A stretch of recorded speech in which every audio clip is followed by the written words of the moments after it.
So for me, that's what most politicians should be doing. The reason why you see all these jobbers in Abuja, I've only been to Abuja once this year, which was last week, and I went for a ceremony. Nothing, So let our politicians begin to have jobs that they do. And when you talk about Atiku again, I'll go back to him. It's one of the reasons I respect him. He doesn't have a state he controls in the whole of Nigeria. Not one. And the man is managing himself, managing his family. Politicians should rely less on the business of politics. Modu, PDP chieftain and the publisher of Ovation magazine. Good morning and welcome to the morning show. Good morning and thank you for inviting me once again. Well, it will be good to have you here. Two things in that narrative. The end bad governance protest. Do you think there is bad governance in Nigeria? And the second point is Edo State politics. I mean, you have a very strong affinity with Edo State. Comrade Senator Shomole was on this program yesterday talking about these people who can't speak Edo language, who claim to be associated with Edo State, and who are all these double-breasted consultants, who are in Lagos and who say they want to be governor in Edo State. So those two issues, national and local, because you also have connection with Edo State, although you are an Ife man. Well, both of them are very unfortunate. And to answer you frontally, to ask a question, is there bad governance in Nigeria? I don't think that is in doubt. Every Nigerian agrees on that, and I say it, including the aides of President, Mr. President, who cannot say it in his presence, but they grumble behind him. I say it everywhere. It's my friend, it's my big brother, and if anybody would deceive him, I will remain the only one who will continue to tell him that you are surrounded by liars who are telling Nigeria has never been this bad. I'm not an economist. The other day, someone said, because I studied Yoruba, I can't speak about it. The economy is different from economics. The economy is personal, it's internal, and it can be external. Economics is textbook. Every time we hear IMF said, according to certain indices, Nigeria today, I don't know, you are a big man, Ruby. Maybe you are not feeling it. I'm a struggling journalist. So if you are a struggling journalist, now imagine the ordinary man on the street. And seriously speaking, it is unfortunate. Because, look, I want us to be practical. I don't want to come here and be repeating and rehashing what people say about government is not doing this. I want to say what government should be doing. That's being practical. The reason why I would say this government is failing is because, number one, they've not been able to check the profligacy that goes on in government in Nigeria. So what I would expect President Tinubu to do, and for him to be able to assure the nation that it means well for the nation. It's not about throwing money around. We've decided to give 50,000 naira to 3 million people. 3 million people amongst how many people? Over 200 million. It's a drop in the ocean. So I expect him to say, today, I am merging some of the ministries. As long as you meet the constitutionally required number of ministries, then cut off the rest.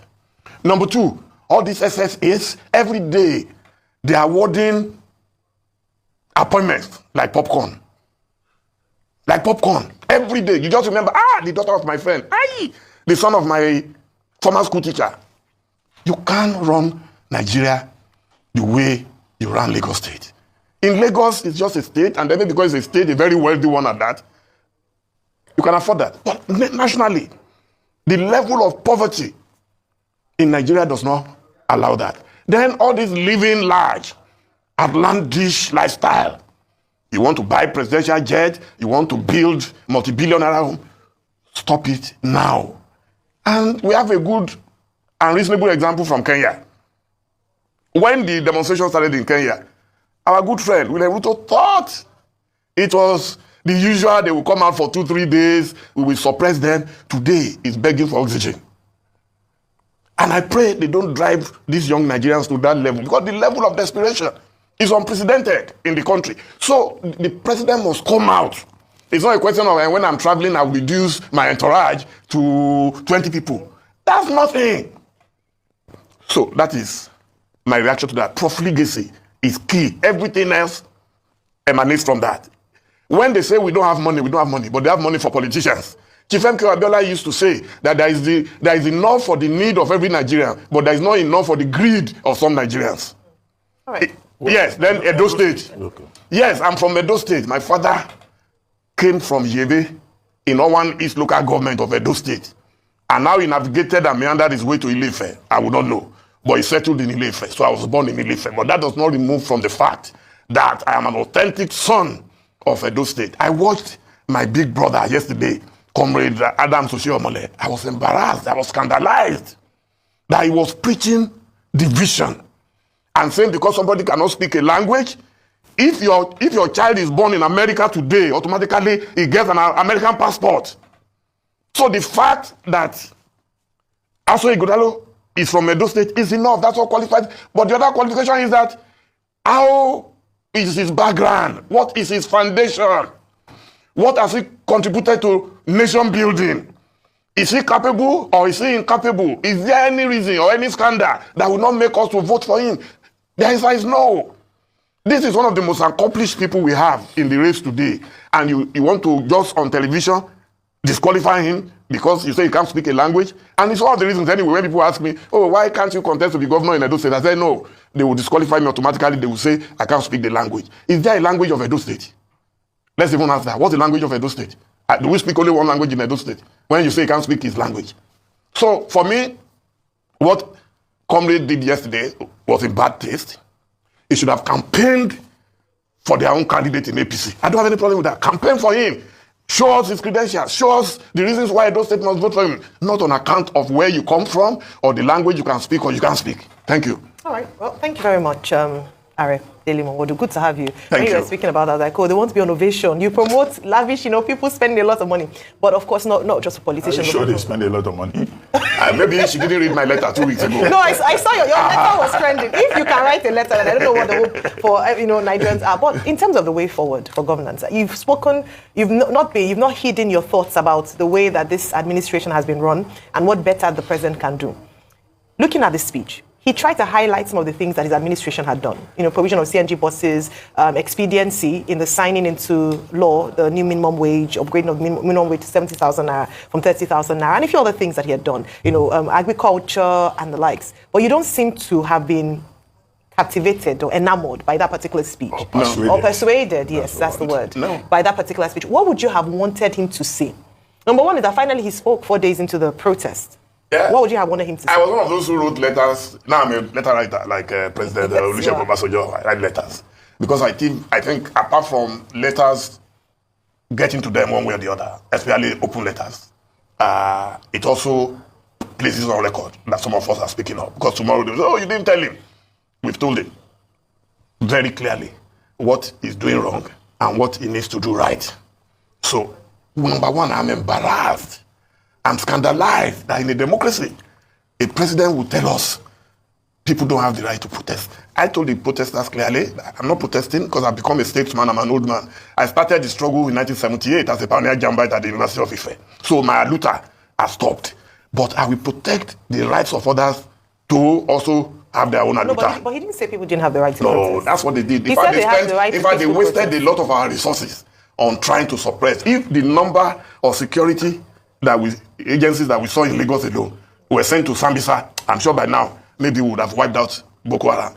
Look, we intimidate the civilians. And the reason I'm embarrassed is that we mobilize civilians against military regimes.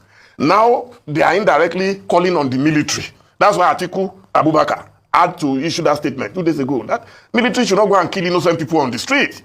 Because now we are mobilizing military against civilians. When in our own time, we were mobilizing civilians against the military. Is it not an irony?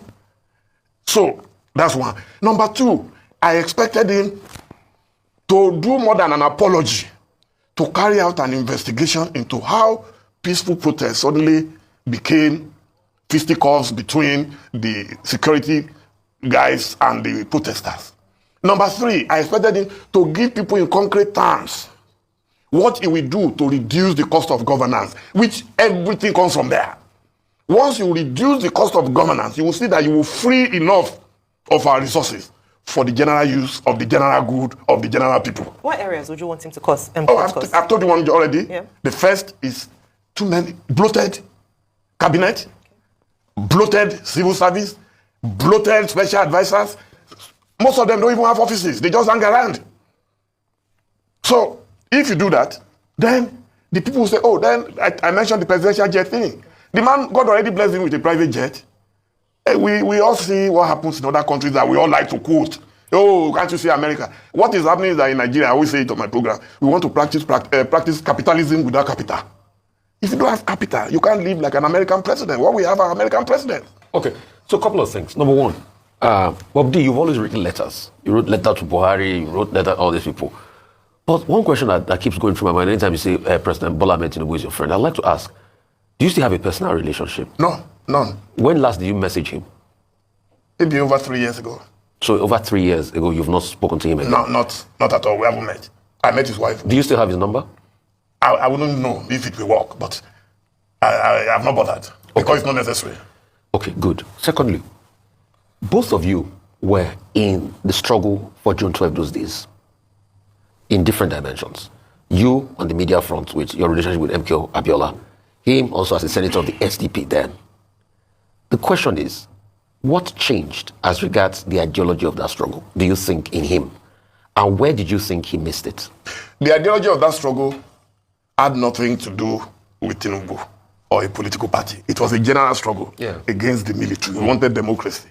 So my relationship with him was more at the level of Nadeko. We were searching for the revalidation of the June 12 presidential election, which was annulled.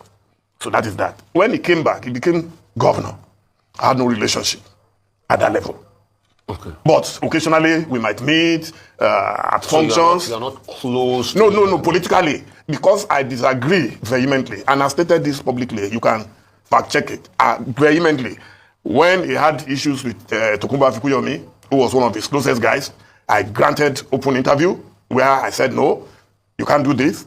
When he was having issues with Fashola, he was almost removing Fashola when he wanted second term. I wrote about their marriage, that they are inseparable because their marriage was made in heaven. When he had issues with Ambode, I wrote letters to him openly. So it's nothing new. I've always, when he was having problem with Saraki, he didn't want Saraki to be Senate president. I wrote him. I said, no, it is unfair in a partnership.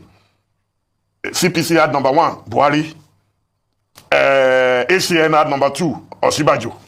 And then Saraki, the PDP breakaway faction, wanted number 3. You said no. You wanted someone else. So I didn't really ask that because I want to clarify. So as somebody you're not talking to in 3 years, you're not friends. You're not in talking terms. No. When you say somebody is your friend, a friend could be anything. Okay. So but currently you're not in chummy terms. Secondly, we're not fighting. Okay, you're not fighting, but you've not also spoken in 3 years. Oh yeah, definitely. The reaction the government will always make is that people like you, is because they defeated you in election. And I've seen that reaction by the likes of government agents like you, Mr. Bayan Onuga, reaction to Mr. Atiku Abubakar statement and all of that, that he defeated you in election and is still paying you people. That's number one. Secondly, they will also say that most of these things you're asking for them to do, that they have done it, like CNG, like they said they will cultivate 10 million hectares of land and all of that. Like they say they're trying to keep it within range. In fact, they also said about the fact that, they've reduced cost of servicing their debt and all of that. I mean, what do you say to reactions like that when they say it's because it's paying you people? I've never bothered about the comments of government agents. Never. So, did he defeat us in the election when I talked about Afikuyomi, when I talked about Fashola, when I talked about Mbode? I wasn't even a member of their party. I've never been a member of their party. The thing is that in October 2022, I was interviewed on another channel. And I said it clearly, that if he wins, we are likely to have a potential dictator. Every newspaper carried, everybody shouted, how can you say so? What I see today has justified my claim. Look, in good conscience... Is a dictator? Well, you can use any word you like, but what I see right now, a situation where people cannot protest... Bob, we have limited time. Yes. Now, the Atiku market seems to have gone down. Even some of the people in the Atiku market, Reno Omakri, is now carrying Tinubu's flag. Dan Bwala is looking for Kokorotinjefo inside the four. He has moved somewhere else, but you are still in the opposition. But let's talk about what opposition is not about Atiku. This is what bothers me. When you reduce opposition that anybody who does not support Tinubu means that it's because of Atiku. I finished my job at the Atiku campaign last year. My point I need to clarify that I am Dele Momodu speaking as Dele Momodu as I've always spoken. Okay, market has ended with Atiku. I don't know about which market. But let's talk about what you are doing. Yes. I know that you have some programs apart from Ovation You have built a library in Ibadan. Can you tell us about that? You know, your own philanthropy, your own program. Correct. I need to quickly add that I'm doing what I'm doing because I was radicalized by some people. Your foundation, I'm happy that Prophet Dele Momodu mentioned foundation when he was talking to you. My foundation is academic in nature. So, Wole Soyinka, Bola Tinubu, MK Abiola, they all inspired us to be able to speak truth to power. And I will continue to speak truth to power, whether I retire from politics or not. So now, back to the issue of the Dele Momodu Leadership Center. About 5 years ago, I conceptualized the idea that, look, by the time I'm 65, I should be winding down. I don't want to be like a typical Nigerian politician who wants to be in politics forever. What can I do that will be a legacy project? So I identified Ibadan as being very central to my academic life. You know, very close to Ife, very close to Lagos for Unilag and all of that. So now we've just completed it, and in the next 1 to 2 weeks, we should be able to open it for people to come there. Congratulations. But thank you so much. Thank you. I know you have one. That's one of the reasons. That's one of our connections. You know, I got the idea from Bellagio in Italy. You know, and what is it? I have 4 bedrooms, almost a 5-star status, where you apply. It's strictly by invitation or application. So you apply, you come, you want to do your research work, and we provide a 5-star environment for you, and at no cost. So it's under the Dele Momodu Foundation. So for me, that's what most politicians should be doing. The reason why you see all these jobbers in Abuja, I've only been to Abuja once this year, which was last week, and I went for a ceremony. Nothing, you know. So let our politicians begin to have jobs that they do. And when you talk about Atiku again, I'll go back to him. It's one of the reasons I respect him. He doesn't have a state he controls in the whole of Nigeria. Not one. And the man is managing himself, managing his family. Politicians should rely less on the business of politics.